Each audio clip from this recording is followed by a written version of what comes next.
I interviewed 34 people who got off of a GLP-1 medication and were able to maintain their weight loss. And I'm going to tell you exactly what they've been doing. And I'm going to tell you about the others that I interviewed that did gain weight back. Hey everybody, it's Allie. I'm on a fantabulous weight loss quest, and hopefully you'll subscribe, come along for the ride, because I put out new videos every day. In today's video, I'm going to be talking about the interviews that I did with 34 individuals who were able to come off of a GLP-1 medication and maintain their weight loss. And then I'm also going to include some information from others that I've spoken to who did gain weight back and what it was that they were doing. Now, first and foremost, I want to say that this is not a professional experiment, okay? This is not a double-blind study with placebos and controls and all that.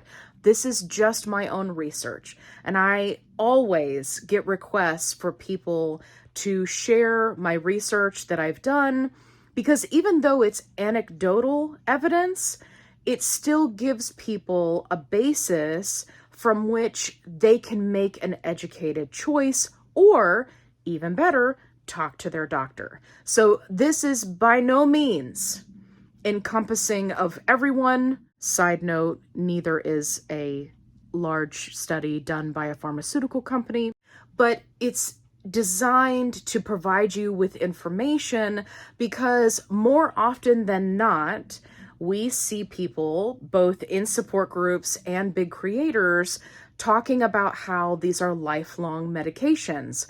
And while that is true for many people, there are instances where people have gotten off of a GLP-1 and still been successful. So let's jump right into it. I interviewed 34 individuals, and I'm going to be keeping their information private because I said that I would. So I'm not going to be disclosing any of their personal information, either in this video or to answer any questions that spring up from this video. So first and foremost, I wanted to get as much of a variety of individuals as I could. So I was specifically seeking these people out. I would see them post in support groups, I would speak to them privately, and then I would compile the information.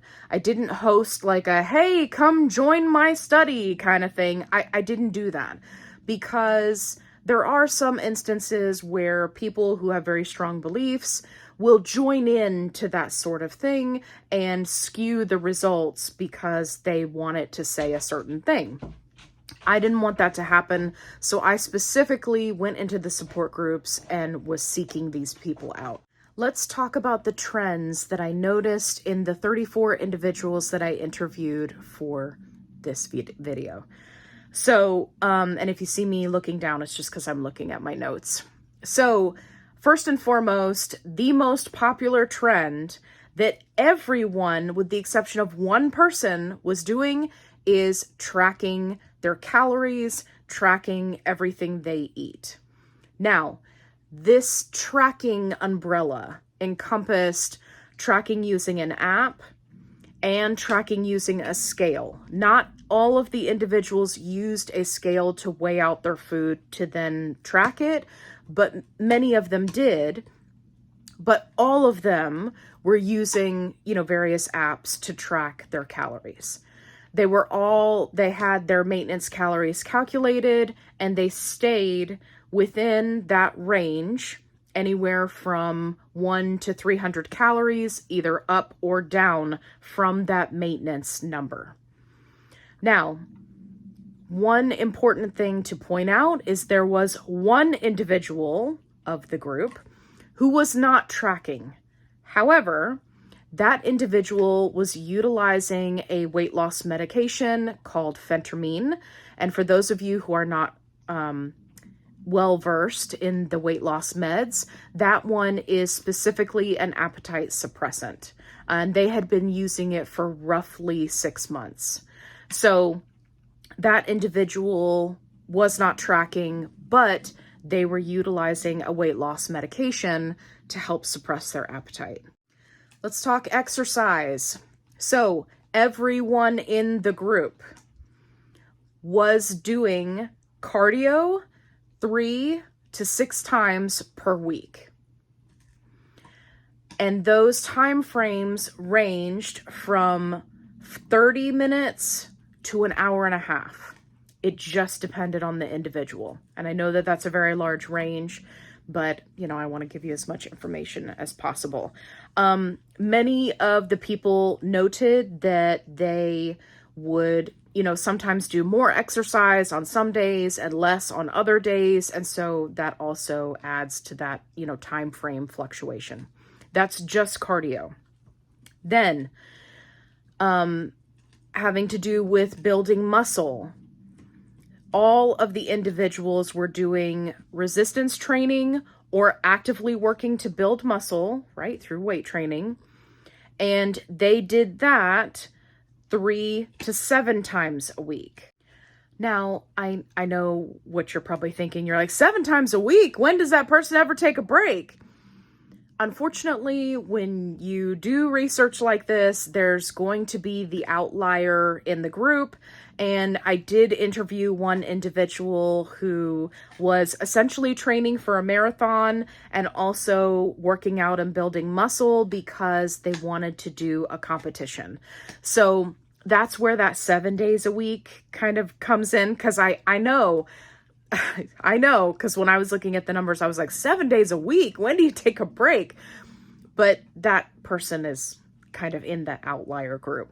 So without the 7-day-a-week individual, you're looking more like 3 to 5 days a week. And that's specifically to working out with the goal of building muscle, not including cardio. Next up was more of a 50-50 split. It wasn't a perfect 50-50 split, but it was close enough. So around 46% of the individuals were weighing themselves daily. Now, when I asked them about this, many of them were not weighing themselves daily when they were on a weight loss journey, but they weighed themselves daily during maintenance to stay on top of any fluctuations that had an upward trend. So that's how they explained it to me. And they weren't, they had a very healthy relationship with the scale, a very real understanding that their numbers would go up and down, based on, are you constipated, or did you have a high sodium meal, right? All of these different factors, the time of the month, yada, yada. So they all had a very real understanding that fluctuations were fine, but that they wanted to immediately catch any upward trends, right? So that they could address them with diet and exercise. The other individuals who were not weighing themselves daily weighed once a week, and they were doing the same thing. They were keeping track of their weight, looking for any fluctuations that were either too high or too low, and then they would accommodate with nutrition and exercise. Now, I know that there are going to be a lot of people that immediately jump to my comments now that I've said diet and exercise, and they're going to be like, if we didn't need these medications, if diet and exercise was the only thing that worked, then we wouldn't have to do it, and we could just stay on the meds forever. Da, da, da, da, da. Okay. Yes, I hear you. But people also need to understand that as you lose weight, as you change your body composition, there are many instances where various conditions can be neutralized with diet and exercise. Is it going to be a lot of work? Yes. Are most people going to be able to stick to that long term? No. But it is possible. And so it's it's challenging to always hear, oh, these are a lifelong medication, everybody has to be on it for life, right? And the whole point of this video is to show you that people are coming off of these medications and they are able to maintain the weight loss, and that there is a certain amount of effort that goes along with that. Now, the reason why I bring up the effort part is because there is one thing that they all consistently noted that has been very challenging for me to read in the support groups. Let me explain. So all of them changed their diet and their relationship with food while on a GLP-1. None of them ascribed to the thought process or the philosophy of, I can eat whatever I want in moderation. This is their verbiage, not mine. So I asked them each individually, what does that mean to you? What does that look like? Because I wanted to ensure that I wasn't just, creating a study where people were doing extreme fad diets, right, to maintain their weight loss, or not consuming enough calories, right, or doing something dangerous. So for many of them, they said they couldn't eat just whatever they want, whenever they wanted, in smaller amounts, because when they got off the medication, the food noise came back, the hunger came back with a vengeance, and they really had to fight that. Now, that's not to say that they didn't have fast food every now and then, or that they didn't have an alcoholic beverage, or that they didn't ever again eat a carb, right? That's not what I'm saying. But they were all very specific that 90 to 95% of the time they were eating a healthy, balanced diet according to what their needs were. Some of them were lactose intolerant. Some of them, had gluten sensitivities. Some of them had challenges like Hashimoto's, so they had to do like a lower inflammatory diet with a dietitian. Again, all various walks of life. But they all said the same thing. If they went on vacation and just blew it out and did whatever they wanted, then they would gain weight. And when they got back, they would have to work to get that weight off. So one thing that's really important to remember is if you have a secondary condition like diabetes, Hashimoto's, PCOS, there is going to be a secondary level or layer to your maintenance, right, when it comes to keeping the weight off if you come off of the medication. And that's definitely something that you want to be talking about with your doctor, with your dietitian, right? You want to make sure that you have a plan so that you're not having to, freak out and figure it out after you've reached your goal weight, you come off the meds, and then you're dealing with food noise and hunger. Let's talk about the food noise. 100% of the people said that the food noise came back. Now, the amount of time it took for the food noise to come back varied. So for some people, it was within a week or two. For others, it took a couple of months. And for some, it was practically immediately. And I think that this just goes to show that utilizing a GLP-1, utilizing these peptides, it is something where your body gets used to it, right? Your body can become desensitized to it. And also that the effects can build up over time, and they also take time to get out of your system. One thing that quite a few of the participants utilized is the high volume, low calorie method of eating. And I've mentioned this in previous videos before. It is a very popular method that is often used by vegans, where you consume high volume food so that you feel fuller longer, but it's low calorie, right? So that's going to be your vegetables, your legumes, your, all of those things. And there were many of the individuals who utilized that plan, and they were able to get their hunger to a very well-controlled level. There were quite a few individuals who talked about fiber and how fiber was a priority to them. It was just a handful of people. It wasn't the vast majority, but everyone talked about protein. Additionally, everyone noted that anywhere from 6 to 10 pounds of inflammation came back, with the exception of the one individual who had Hashimoto's, because they were doing a low inflammatory diet, right, from their dietitian. So, but all of the other individuals noted that the water weight came back, the inflammation came back, and it was very challenging for them.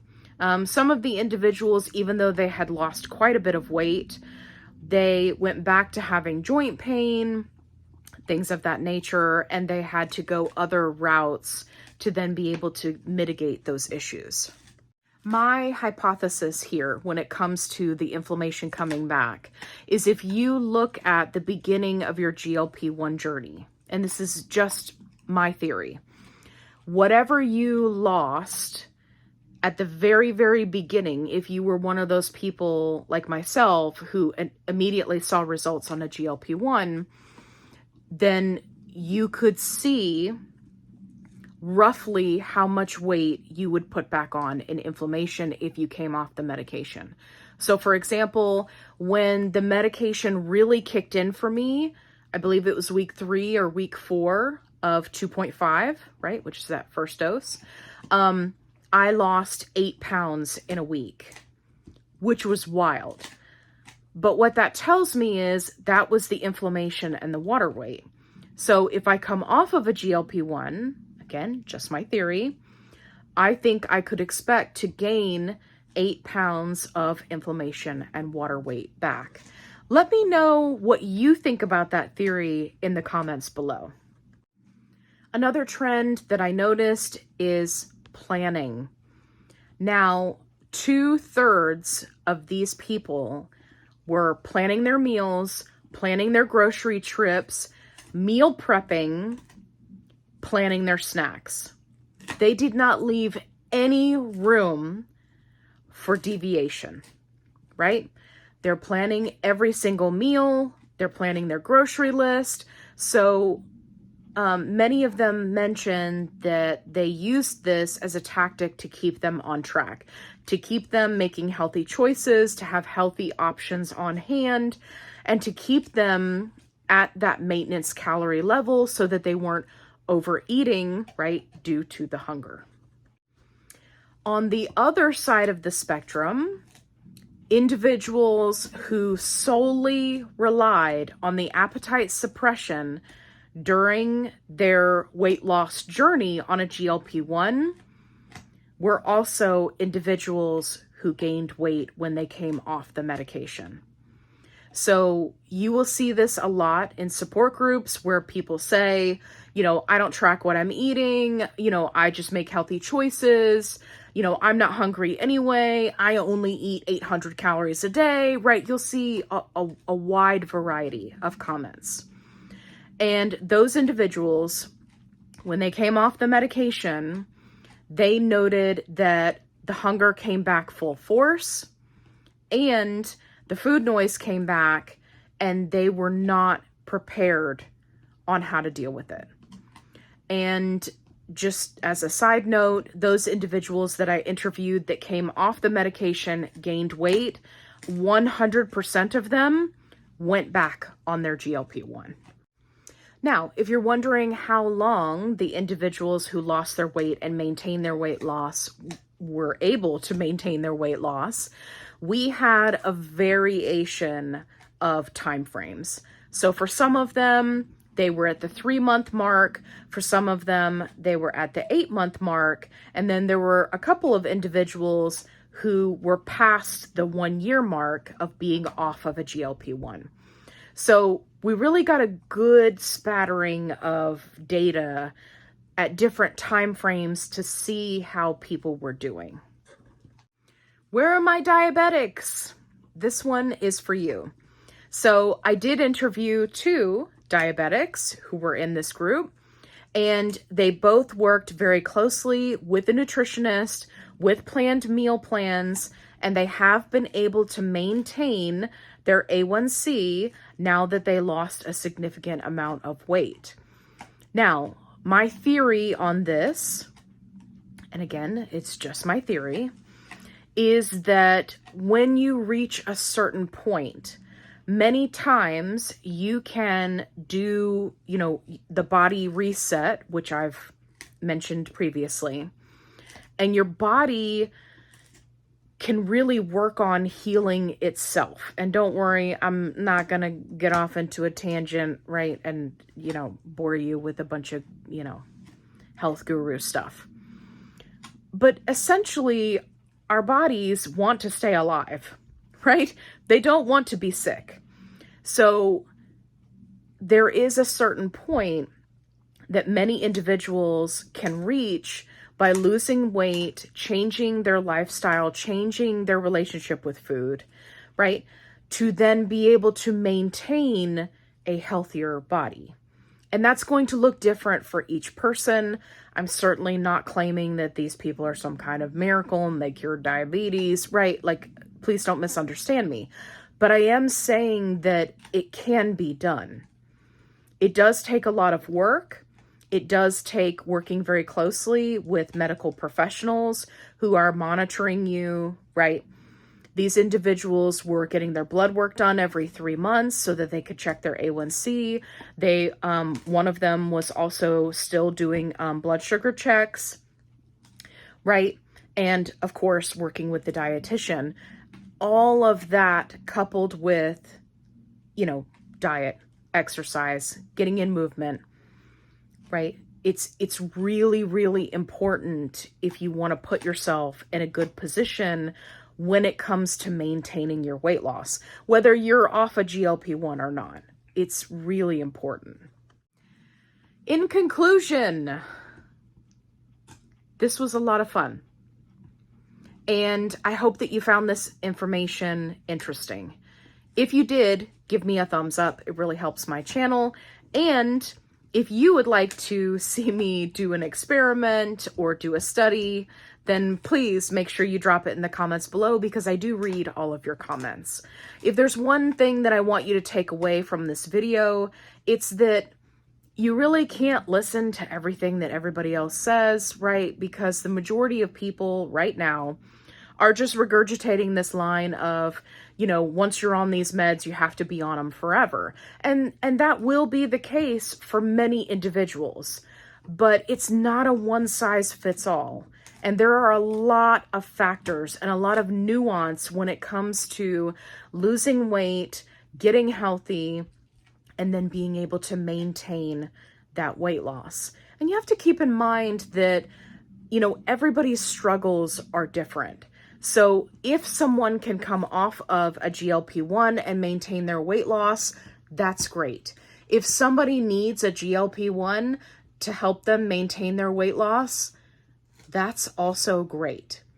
There is no good or bad in this scenario. I just wanted to provide a different perspective and a couple of theories that I have on what could be the possibility for your future. Now, I don't want anybody to, hang on any of this that I've done, right?